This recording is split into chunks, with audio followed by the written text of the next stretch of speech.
So my talk today is just called 20 Years of PlayStation, Console Development, Past and Future.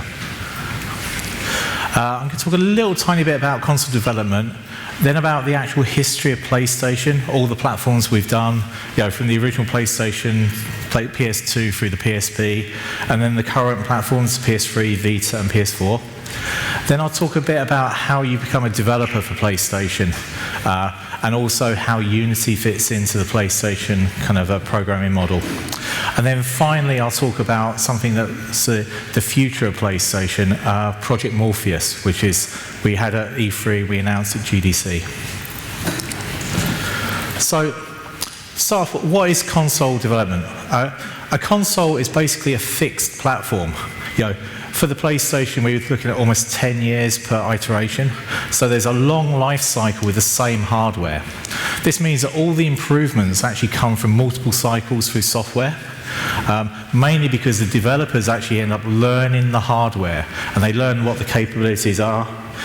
It's not just programmers, though, with the technical side of things. We actually get big improvements from the artists, because when a platform's new, the artists may actually not know the capabilities, so they'll design their scenes based on an expectation that may be a little bit over-enthusiastic, and they learn how to kind of tune the artwork, kind of control the poly count, basically build the shaders with the target platform.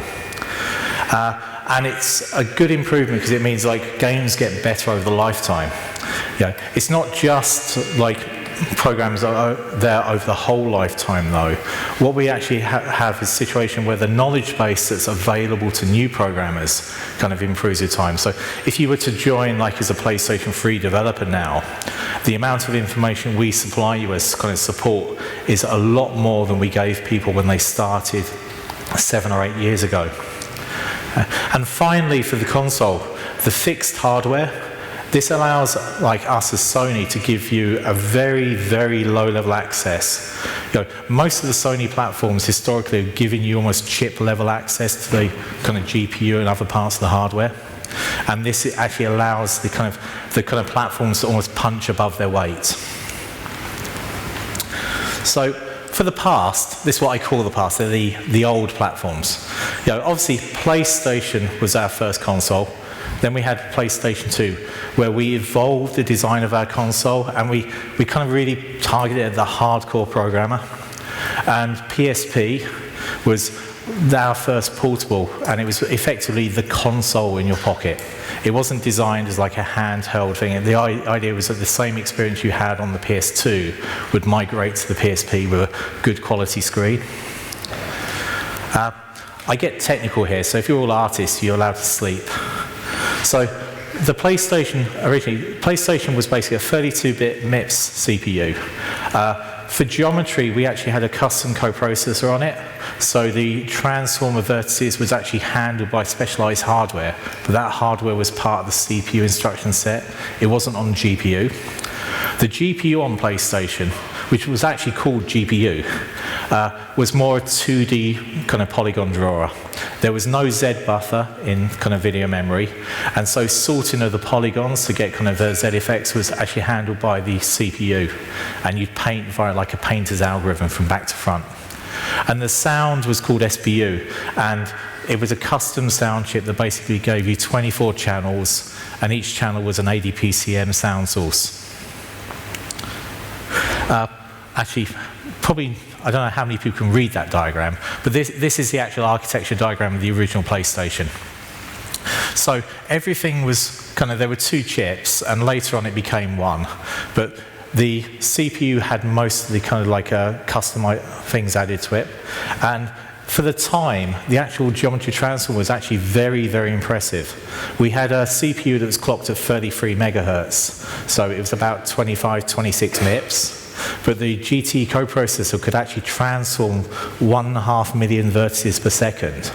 And it was a coprocessor instruction that would actually allow, if you were a good coder, you could actually intersperse the instructions to do rotate, transform, perspective, and then run other MIPS code in between as well.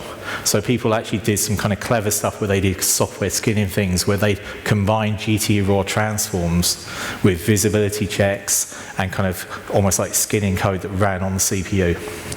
And the GPU itself, although it was only 2D, it was actually pretty good performance for the time.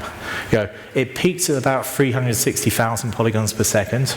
Like, I know most nowadays you probably have that much per frame, but it was quite good, and it had a nice kind of high pixel rate for the time. It supported some very crude semi-transparencies, but the big limitation of it was you actually had to enforce back to front ordering for drawing. There was no Z buffer, you just drew the furthest polygons first and then drew in front to get your Z. So we then moved to the PS2. So the PS2, we actually stuck with MIPS, and we actually went for a more custom design we called Emotion Engine. It was a 64-bit CPU, and attached to that were 2 custom vector processors. They were the kind of things that are more like the kind of shader processors on GPUs, but they were attached to the CPU. And that was paired with the graphics synthesizer. At the time, we put 4 meg of embedded memory on this, so it had a very, very high fill rate. And it was starting to be a bit more like a modern GPU. It was still our design, so it wasn't off the shelf, but we actually had kind of more modern features like a Z buffer, the texturing supported by bilinear and trilinear, and we also had garage shading on the kind of triangles going in. But although we had these kind of things there, the actual transformation of the triangles and the vertices, they actually occurred on the CPU core. And for the sound, we kind of went for SPU2. This was actually like 2 SPUs glued together, and so it just was twice the performance of the original PlayStation 1. And in the architecture diagram here, see how we actually had most of the information, most of the center part was the EE chip.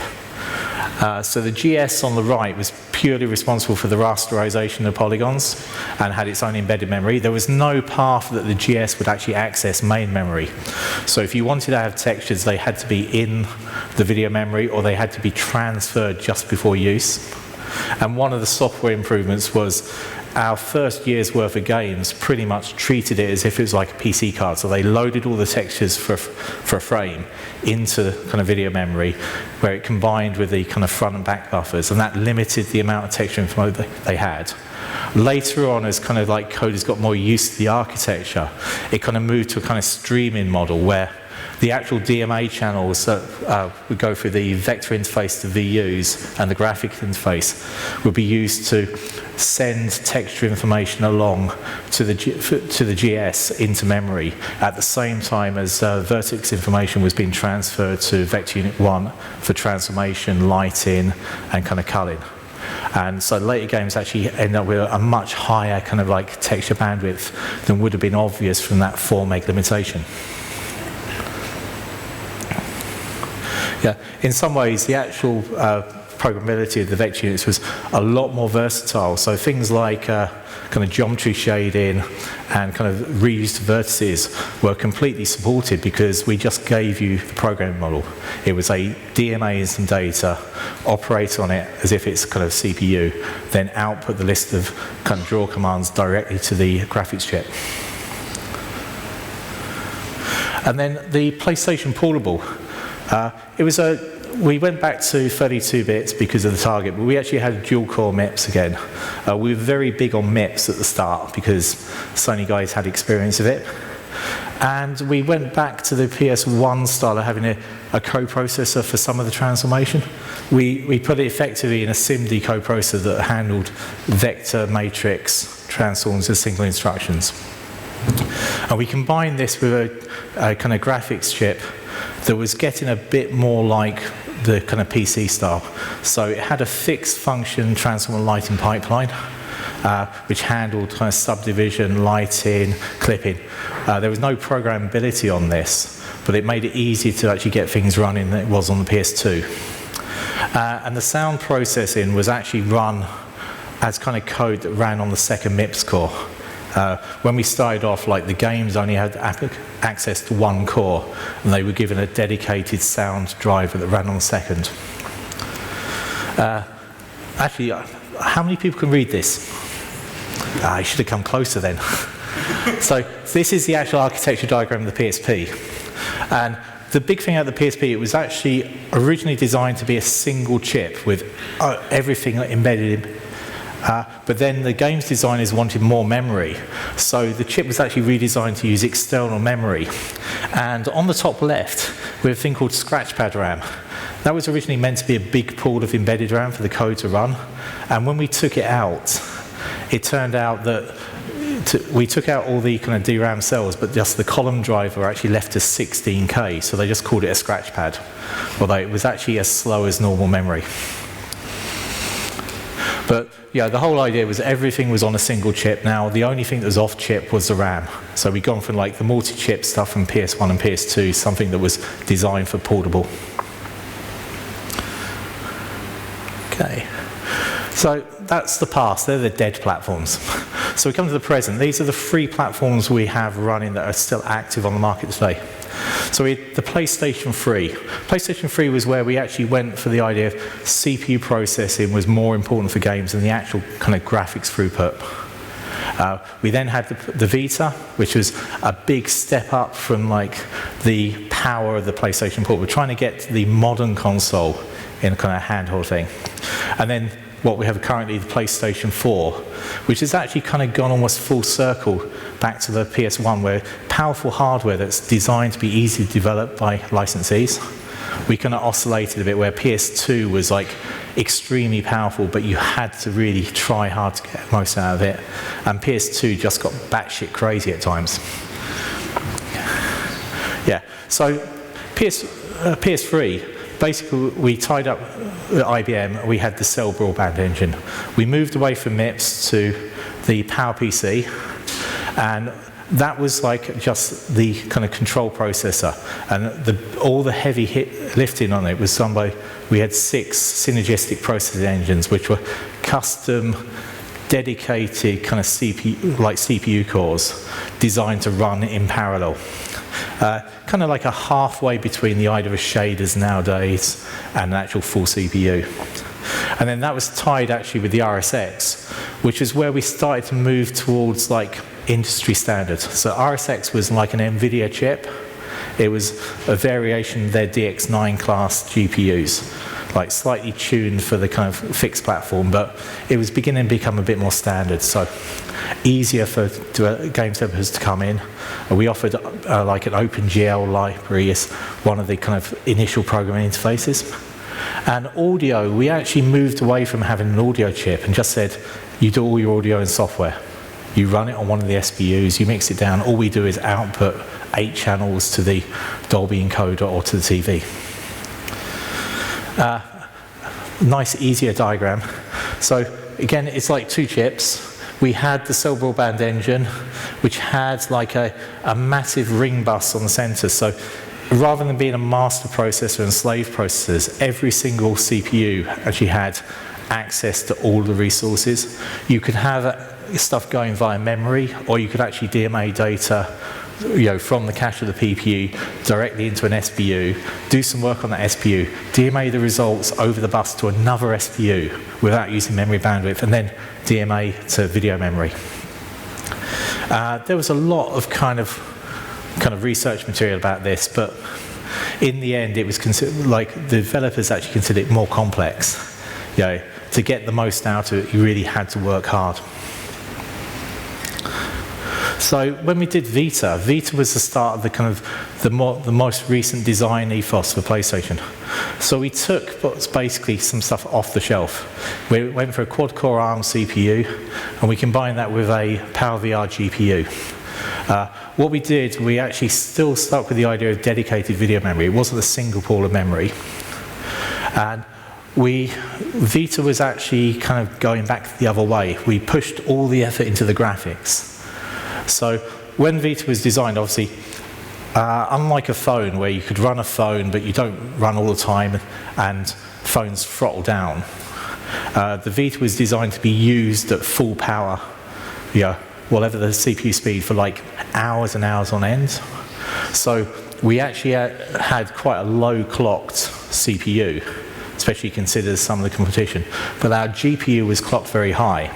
And we had 2 pools of memory, and the VRAM was actually a very wide bus. It was like a 512-bit bus off chip to VRAM.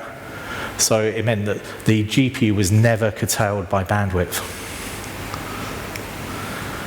And then finally we get to the PS4. So PS4 really, again, it's almost off the shelf. So PS4 is basically an 8-core AMD CPU. It's not even the most aggressively clocked CPU. We went kind of a lot of cores at a low clock speed because it was considered better than actually having, say, 1 or 2 cores that would run like at 3 or 3.5 gig. But then that's combined with like an AMD. Initially we called it a DX11 plus class GPU because there was no DX12. But it's actually fully capable of most of the features that are described as being DX12. And because of the way we wanted to have things that were on the PS3 that would have been done on SPUs, which were calculation heavy, we wanted to move those into like compute shaders.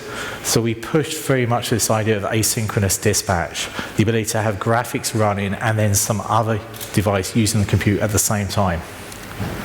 In terms of audio, we backed away from completely software. So we have, if you do any mixing down of software, so if you're mixing down multiple buses of effects, you do that in software. You can use our libraries or do your own code. But we have hardware support for decoding like MP3 sound sources. So you can have like hundreds of channels of MP3. They can be decoded by the custom hardware, but then when you mix them together, that actually kind of goes in software. So this is a very rough diagram of the PS4 architecture. I couldn't be bothered doing the arrows because they got a bit complex, but effectively it is kind of pretty standard. So on the left we have the CPU cluster. It's 8 cores, but they were kind of 2 groups of 4. They have like each group of 4 has its own level 2, which means if you're doing threaded kind of work, you can kind of set the affinities to rely on local L2 coherency. And then the right is just pretty much a standard GCN style AMD GPU. We have 18 kind of shader engines. Each one, they're grouped into 2 sets for the kind of vertex transforms, and there are various caches that are shared between groups. But it's all remarkably standard. It's become just like a PC in some ways. So the actual differentiation now for this isn't the hardware or anything that Sony's done special in the hardware, it's actually how we expose it to you as a programmer. So I mentioned like the multi-threaded stuff. So this is actually quite important because the way you program like PS4 graphics, it's very easy to program something using multiple threads. You can have a situation where 2 CPU threads can actually be preparing graphics at the same time, queuing up kind of draw dispatch calls on the graphics ring, but at the same time you could actually have 2 or more CPU threads that are doing, say, physics work or other stuff that requires compute, and they can kick off compute jobs. And because the compute jobs go in their own queues, we actually have 64 queues, but they wouldn't fit on the slide. Those queues actually run asynchronously, and then the diagram here would show like as time goes by across the different kind of compute units, you'd actually see workloads change. So you may have blue, which is graphics works running, but when there's some kind of like lower utilization, because maybe you're vertex heavy, you get the ability for asynchronous compute to actually utilize the idle resources. So developing for PlayStation, it's an accessible platform, but it's not open. So if you want to develop for PlayStation, you have to become a registered developer and or a publisher if you're going to self-publisher. This is really easy. So there's a simple link. If you go to skidev.net, there's a link on how to register. You just prepare a content proposal, like put some details about your company, or if you're like a sole trader or just a self-contained single developer. We used to have restrictions on like being a company a certain size, but with indie scene kind of being so important to us now, we're kind of happy for like the one-man bands to kind of join up. The reason we have a content proposal is kind of really just for tracking and the kind of platform business. We want to know what people want to do on our platform. It's not really you're then held that you have to do that, and it has to be done at a certain time, or we'll approve it when it's published. And we've got to talk tomorrow about some more of the publishing side, and there's an email for questions, or just come over and ask at any point. And then once you're registered, you download the software development kit and read all the documentation. So I always tell people read the documentation because no one ever does. And finally, you purchase the development hardware, right? It's not free. We don't give it away to everyone. We're allowing you to become a proper licensed developer. If you have great ideas, you can talk to parts of Sony who might curate your ideas, and we do loan kits out to various developers, but in general, the hardware is something we actually sell. It's a commitment that you make when you develop on our platform. So in terms of Unity and PlayStation, the nice thing is that Unity supports all three of the current PlayStation platforms. So your PS3, Vita, and PS4, and it's completely free. If you're a licensed developer for PlayStation, you get access to the Unity plugins for those targets at no cost. We have support on our internal forums for PlayStation-specific stuff that's picked up by a lot of the Unity guys. But you have to become a licensed developer first, because we do keep the internals like it's all under NDAs and so on. So that's the current. Talk a little tiny bit about the future. So the future is, short term, is what we call Project Morpheus. So Project Morpheus, I don't have a diagram because Morpheus is actually a peripheral for PlayStation 4. It's a VR headset. It consists of basically a very, very good OLED screen. It's 1920 1080, it's full RGB res, and it's very high refresh rate. It runs at 120 hertz. It's got a good field of view, it's approximately 100 degrees diagonal. And more importantly, we also support 3D audio, not surround sound. Actually, we support completely 3D positional audio where individual sound sources have positions and orientations in the world, and they will be adjusted based on the orientation of the headset. So when you listen, if the user moves his head, the sound will actually be in the same world position. It won't move relative to his head with him. And because, unlike some of the other VR solutions where they're kind of PC-based, it's like your own screen, we can do PlayStation to be something that's in the living room. It's like social space. So we have this thing called a social screen where, as well as the guy with the helmet on, everyone else can see what he's seeing on the screen as well. So it's a way of sharing and allowing, like, game ideas can be put together where you have other people interacting with the virtual world. So we have we've kind of fixed resolution screen. We've actually improved the optics though in the way we do it, because we don't have a kind of straightforward matching of pixels to the kind of the way you view them on the Morpheus. We set the distribution of pixels is actually biased towards the center of the view. We don't eye track, so people will always end up to be looking at the center of the screen because they move their heads rather than moving their eyes. And by doing it this way, we actually better match the human visual system. We get kind of increased resolution for free, effectively. And Morpheus isn't just like the headset, it's also like a set of libraries for tracking things. So the input devices, the headset itself actually has optical trackers and gyros and accelerometers, so you can track the 3D position orientation of the headset. There's a microphone in the headset. The DualShocks that are with every PlayStation actually have a light, so they can be tracked in 3D, and they have orientation tracking as well. And also we have the PlayStation Move controllers, which have, like, again, they were designed for tracking in 3D space. They're all tracked by the libraries we give you. So the kind of challenges of the Morpheus, obviously running at 120 hertz is a big challenge. It's only 8 milliseconds a frame. So if you want ambitious game content, that's a real problem. If you render at 30 hertz or even 60 hertz, that's actually not acceptable for VR. We found in our tests that you kind of, unless you really have a high frame rate, you don't have a good VR experience. People can get nauseous or maybe not have the best experience. And for a consumer device, that's really bad. We want to have something that people never have a negative experience for. People will move their heads and static objects will jitter because the update of the screen isn't fast enough. So as part of our libraries, we offer reprojection as standard. So we take the orientation matrix from sensor input, filtered through your game, very late, after you've actually kicked off the rendering. And this is fed into the library just after the end of your rendering, but before it's actually goes through chroma correction and distortion for the Morpheus output.